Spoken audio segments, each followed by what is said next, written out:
بسم اللہ الرحمن الرحیم۔ حضرت سلیمان علیہ السلام نے اللہ تعالیٰ سے عرض کیا کہ میں تیری ساری مخلوق کی دعوت کرنا چاہتا ہوں۔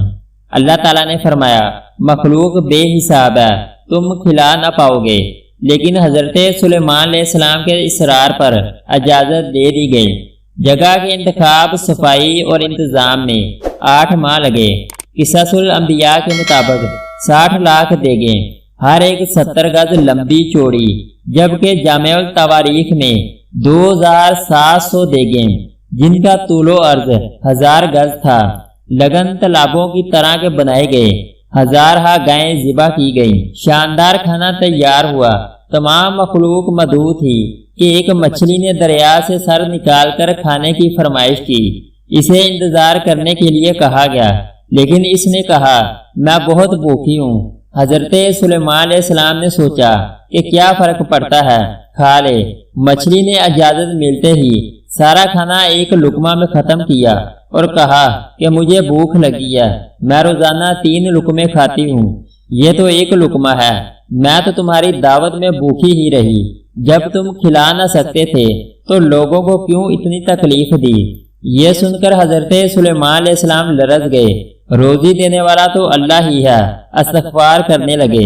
حضرت سلیمان علیہ السلام تمام مخلوق خدا کی دعوت کی خواہش رکھتے تھے، لیکن اپنا یہ حال تھا کہ خود گھر کا سارا کھانا ضرورت مندوں میں تقسیم کر دیتے۔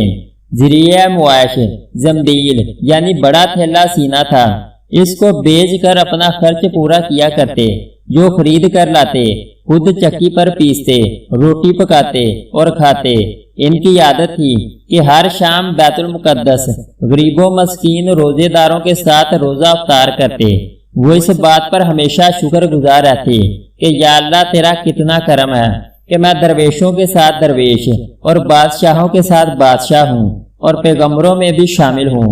ایک مرتبہ ایسا ہوا کہ بھوک نے بہت ستایا ہوا تھا۔ بےتاب ہو کر ایک دروازے پر دستخط دے کر کہا کہ مہمان ہوں اور بھوکا ہوں۔ خاتون نے انکار کیا کہ میں آپ کو نہیں بلا سکتی، جب میرے شوہر روزگار سے واپس آئیں گے تب آپ کو کھانا کھلا دیا جائے گا۔ میں البتہ یہ کر سکتی ہوں کہ میرے باغ میں آپ یہ وقت گزار لیں۔ آپ باغ جا کر انتظار کرنے لگے۔ اسی کیفیت میں نیند نے آ لیا۔